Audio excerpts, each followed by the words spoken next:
अरे बीजेपी के लोगों शर्म करो, सीबीआई गायब हो गई, ईडी गायब हो गई, अब सीबीआई और ईडी पेपर लीक की जांच क्यों नहीं कर रहे? आज 25 लाख युवाओं के साथ अत्याचार हो रहा है, उनका भविष्य बर्बादी की ओर है। मोदी जी चुप। जैसे आपने अदानी के शेयर का घोटाला किया, वैसे आपने नीट में बच्चों के नौजवानों के पेपर का घोटाला कर दिया। राम राम जी, मैं बार खड़ा हूँ जयपुर का कलेक्ट्रेट पे और अडे नीट परीक्षा ने लेकर कांग्रेस को धरना प्रदर्शन जारी है। अडे कांग्रेस का सारा नेता, सारा विधायक, प्रदेश अध्यक्ष गोविंद सिंह डोटासरा का नेतृत्व में धरना प्रदर्शन कर रहे हैं। आप बातचीत करना हमारे साथ मौजूद है कांग्रेस सुसंगठित प्रत्याशी और भजन लाल जी का सामने चुनाव लड़ बड़ा नेता पुष्पेंद्र जी भारद्वाज जानना का मामला है। समझ में नहीं आता कि माननीय मोदी जी चुप क्यों हो जाते हैं जब जब किसी भी वर्ग पे अत्याचार होता है। पहले किसानों पे अत्याचार हुआ, मोदी जी चुप रहे।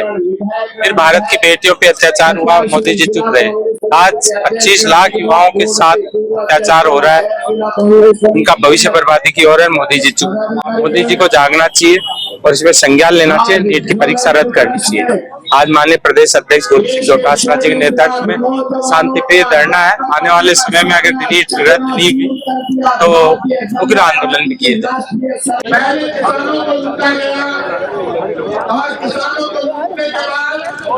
किसानों को दिल्ली घुसने से रोक दिया, बड़े-बड़े झंडे लगा दिए, जो किसानों को रोकने का परिणाम है। बीजेपी का हरियाणा में, पंजाब में, राजस्थान में, यूपी में किसानों ने कर दिया। और आप एक बात और तय कर लेना, पूरा देश देख रहा है, जब से प्रधानमंत्री मोदी जी की सरकार ने शपथ ली है, तब से भाजपा के बारे में कोई बड़े काम हुए।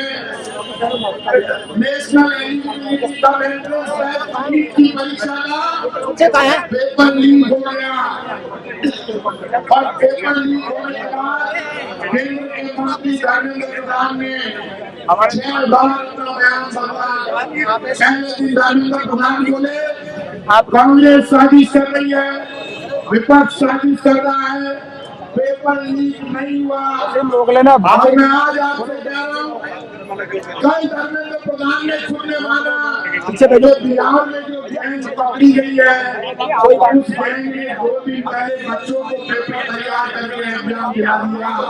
बिहार में किसकी सरकार है? बिहार में पलटू कुमार की सरकार है, जो मोदी जी का चमचा है, चमचा जी घोषणा है। आप जानते हैं सरकार बीजेपी के दोस्तों की है, बीजेपी वालों की है। बीजेपी के लोग तुम हमको बता दो, तुम तो बड़ी बड़ी बातें कर रहे थे। राजस्थान में नीट का पेपर जब लीक हुआ, सबसे पहले मुख्यमंत्री अशोक गहलोत और डोटासरा जी सामने आए और सबसे बड़ा सख्त कानून हमने बनाया। अरे बीजेपी के नेताओं, शर्म करो, भाजपा के पार्टी में हिंदुस्तान के नौजवान का पेपर भी क्या बीजेपी सोकर। इसलिए आज जब ये धरना प्रदर्शन प्रदेश कांग्रेस के अध्यक्ष के नेतृत्व में यहाँ पर हो रहा है, मैं आज आपसे कह सकता हूँ, राजस्थान बदल रहा है, देश बदल रहा है। और देश बदलने के साथ राजस्थान में बड़ी बड़ी बातें भजन लाल जी की सरकार किया करती थी। पिछले 6 महीने में राजस्थान के मुख्यमंत्री भजन लाल की सरकार बार बार कह रही है, हमने पेपर लीक के मास्टरमाइंड पकड़ लिए, तुमने नहीं पकड़े। हमने जो जांच की थी, हमारी जांच जो चल रही थी, उसी जांच की फाइलें उठाकर हमारे जो एसओजी के अधिकारी थे, आपने अधिकारी बदले हैं, लेकिन वो फाइल, जिस फाइल में अशोक गहलोत और हमारे शिक्षा मंत्री बीडी कल्ला, डोटासरा, हमारी कैबिनेट में नीट की जांच शुरू की थी, उसके आधार पर ये सब पकड़े गए। हिंदुस्तान में पेपर लीक और पेपर लीक करने वालों को पकड़ने की शुरुआत यदि किसी ने की तो राजस्थान के मुख्यमंत्री अशोक गहलोत ने किया। ये आगे बढ़कर राजस्थान की सरकार के मुखिया ने कहा मैं सब कुछ बर्दाश्त कर सकता हूँ, लेकिन पेपर लीक बर्दाश्त नहीं कर सकता। और एक सख्त कानून हमारी सरकार ने बना। आपने राजस्थान की विधानसभा के चुनाव में आपने पूरे जयपुर में, पूरे राजस्थान में कन्हैया लाल की हत्या को मुद्दा बनाया और झूठा प्रचार किया कि कन्हैया लाल को 5 लाख दिए और इकबाल के परिवार को 50 लाख दे दिए।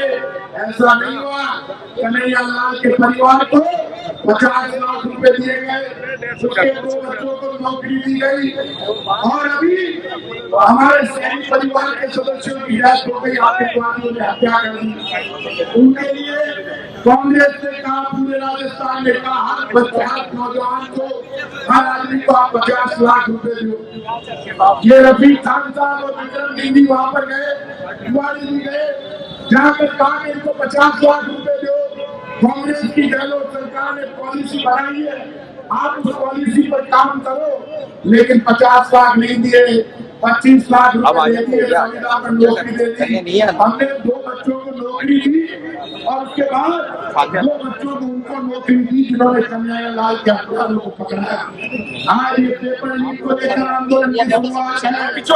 हरिलाल जी, आप और आपकी सरकार सुन लो, आपके मंत्री सुन ले, राजस्थान की जनता दिया लेकर ढूंढ रही है मंत्री कहाँ चले गए, एमएलए कहाँ चले गए। अभी ये पता नहीं चल रहा कि राजस्थान में मुख्यमंत्री हरिलाल जी की चलती है या चीफ सेक्रेटरी सुधांशु पंत की चलती है। किसी मंत्री को फोन कर दो, किसी एमएलए को फोन कर दो, वो साफ कहता है भाई साहब मेरी चलती नहीं है। तो भाई चलती नहीं भाई, गत्ता खेल बार हम मानते हैं। हम विधानसभा का चुनाव हार गए, जयपुर में हम लोकसभा आ गए और मैं आज आपसे कह रहा हूँ, लेकिन शहरों में हमारे, लेकिन गांवों में कांग्रेस पार्टी जीत कर आई और बीजेपी से हिसाब बराबर किया। और मुझे भरोसा है ये शहर के लोग भी समझ लो जो आपके बच्चों का भविष्य बर्बाद कर सकते हैं।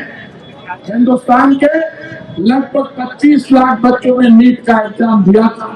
नीट का एग्जाम क्या? National eligibility cum entrance test. पूरे देश में ये चर्चा हुई कि NTA national testing agency medical के बच्चों का एक साथ एग्जाम कराएगी पूरे देश में और पूरे देश में इनके एडमिशन होंगे। एडमिशन के नाम पर आपने बार बार धर्मेंद्र प्रधान कहते रहे कि नेशनल टेस्टिंग एजेंसी की कोई गलती नहीं है, हमने सुप्रीम कोर्ट के कहने से एनटीए बनाया है। भाई साहब, सुप्रीम कोर्ट एग्जाम नहीं कराता, एग्जाम केंद्र की बीजेपी की सरकार करवाती है। जैसे आपने अदानी के शेयर का घोटाला किया, वैसे आपने नीट में बच्चों के, नौजवानों के पेपर का घोटाला कर दिया। अरे लोगों ने पैसों का जो घोटाला किया बीजेपी ने वो तो भुगत लिया, लेकिन जो बच्चे मेहनत करते हैं, मेहनत करके आगे बढ़ते हैं, उन बच्चों के पेपर में आप घोटाला करते हो और फिर ये उम्मीद करते हो कि कोई बोलेगा नहीं। एक बात बता दो, कल अरविंद केजरीवाल की जमानत होगी। 18 दिन पहले अरविंद केजरीवाल को पैरोल पर छोड़ा, अब जमानत हो गई। राहुल गांधी ने कहा पूरे देश से CBI, central bureau of investigation, अरे कहाँ है सीबीआई, कहाँ है ईडी, कहाँ गायब हो गए? अरे बीजेपी के लोगों शर्म करो, सीबीआई गायब हो गई, ईडी गायब हो गई, अब सीबीआई और ईडी पेपर लीक की जांच क्यों नहीं कर रही? राजस्थान में लीक को लेकर झूठा बयान, झूठा हंगामा पूरे देश में किया। अब ये जो बीजेपी के बारे में पेपर बिक रहा है, बीजेपी के नेता जो पेपर बेच रहे हैं, उस पेपर का हिसाब सीबीआई कैसे लेगी, ईडी कैसे लेगी? ईडी आपके अंदर में आती है, आपको जेपीसी बनानी चाहिए। राहुल गांधी ने पहले कहा ज्वाइंट पार्लियामेंट्री कमेटी भी बनाओ जिसमें सब दलों के नेता हो। आप सीबीआई से भी जांच कराओ, लेकिन ज्वाइंट पार्लियामेंट्री कमेटी बननी चाहिए। आप बार बार ध्यान हटाने के लिए कांग्रेस के ऊपर झूठे आरोप लगाते हो। आज तक कांग्रेस के ऊपर जितने भी आरोप बीजेपी के नेताओं ने लगाए, सीबीआई ने लगाए, ईडी ने लगाए, एक भी आरोप केंद्र की बीजेपी की सरकार की एजेंसियां साबित नहीं कर पाई। लेकिन इस बार नीट के पेपर का जो घोटाला बीजेपी की सरकार ने किया, वो घोटाला किसने माना? पहले तो बीजेपी के केंद्रीय शिक्षा मंत्री धर्मेंद्र प्रधान कहते रहे घोटाला हुआ ही नहीं, पेपर लीक हुआ ही नहीं, और अब खुद धर्मेंद्र प्रधान और इनकी बिहार और गुजरात की सरकार, केंद्र की सरकार ये मान गई कि पेपर लीक हुआ, घोटाला हुआ। अरे तुमने खुद ने कहा पेपर लीक नहीं हुआ, घोटाला नहीं हुआ, और अब तुम कह रहे हो पेपर लीक हुआ है, घोटाला हुआ है। तो इसके लिए कौन जिम्मेदार है? इसके लिए प्रधानमंत्री जी या तो आपको जिम्मेदारी लेनी चाहिए, आप देश के नेता हैं, या आपके शिक्षा मंत्री को जिम्मेदारी लेनी चाहिए। आप गिरफ्तारी आपने नहीं की, गिरफ्तारी बिहार पुलिस के उन अधिकारियों ने की जिनकी नाक के नीचे पेपर आउट हुआ। और अब आप बार बार कहते हैं, एक वो बिहार का डिप्टी सीएम है, कल उसका मैं बयान सुन रहा था, अरे शर्म कर, डबल इंजन तुम्हारा, एक इंजन प्रधानमंत्री मोदी जी चला रहे हैं, एक इंजन पलटू कुमार जी, नीतीश कुमार जी चला रहे हैं, एक इंजन भजनलाल जी चला रहे, सारे इंजन हिंदुस्तान के तुमको दे दिए, और तुम्हारा इंजन पेपर लीक के बाद धुआं फेंकने लग गया। जो बच्चों को इंजन से कुचलेंगे उनके इंजन जाम हो जाएंगे, हिंदुस्तान माफ नहीं करेगा। आप वोट लेकर धमकी दे रहे थे प्रधानमंत्री जी। आप जब पहली बार बीजेपी कार्यालय में आए उसी दिन आप दिख गया था बीजेपी के कार्यकर्ता, 5 से 10 हजार कार्यकर्ता दिल्ली के बीजेपी कार्यालय में नारे लगा रहे, कह रहे थे मोदी जी को जय श्री राम, मोदी जी को जय श्री राम, बहुत नारे लगाए, फिर बोल रहे हाथ जोड़ के बोल रहे थे मोदी जी को जय श्री राम, और मोदी जी को फूल बरसा रहे थे, पूरा देश बैठा था। मोदी जी मंच पर गए, राजनाथ सिंह जी और अमित शाह जी दोनों थे, नीतीश कुमार जी भी थे। मोदी जी को फिर वापस बीजेपी के कार्यकर्ताओं ने नारा लगाया, मोदी जी को जय श्री राम, मोदी जी को जय श्री राम। मोदी जी खड़ा हो गया, ऊपर आया बात, मोदी जी एक बार भी मोदी जी ने कार्यकर्ताओं को वापस जवाब नहीं दिया कि हमारे देश को और बीजेपी के कार्यकर्ताओं को जय श्री राम। ये मोदी जी नहीं बोले, कितने नाराज हो गए। अयोध्या की सीट हारने के बाद राम का नाम लेना छोड़ दिया, और मोदी जी बोले जय जगन्नाथ। अरे ये हिंदुस्तान और कांग्रेस जय श्री राम भी करती है, जय जगन्नाथ भी करती है, लेकिन भगवान के भरोसे लोगों को लड़ाती नहीं है।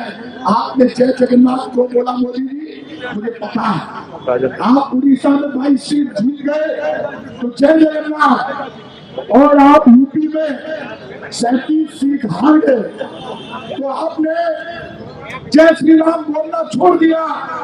जो व्यक्ति, जो पार्टी जय श्री राम का नारा लगाना छोड़ दे वो हिंदुस्तान का भला नहीं कर सकती, हिंदुस्तान के नौजवान का भला नहीं कर सकती। आज आप इतनी बड़ी तादाद में आए, आज डोटासरा जी ने आपको आह्वान किया, पूरे राजस्थान को डोटासरा जी ने आह्वान किया है।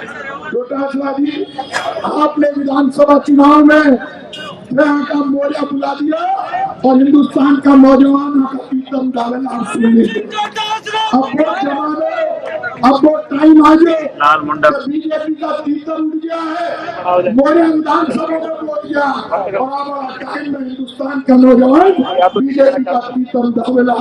और आप सुन लीजिए, बीजेपी का नेता 6 महीना में फेल हो गया। 5 साल तक बीजेपी को एक नेता माने गाने वक्त घूम रही हो, झूठ बोल कर घूम रही हो, एक भी मंत्री, एक भी विधायक, कांग्रेस के एक भी विधायक, एक भी मंत्री के खिलाफ बीजेपी 6 महीनों में कोई कार्रवाई नहीं कर पाया। करेंगे कहा? ये बेईमान है, झूठे हैं। बीजेपी के लोगों चैलेंज है, तुम्हारी मां ने दूध पिलाया, एक भी आरोप साबित करके बता। और हम भी सच्चे हैं, तुम्हारे पास पुलिस का डंडा है, AK-47 है, AK-56 है, लेकिन हमारे पास हमारी माँ का दिया हुआ कलेजा है, और वो कलेजा आपके बंदूकों से, हथियारों से फाड़ी।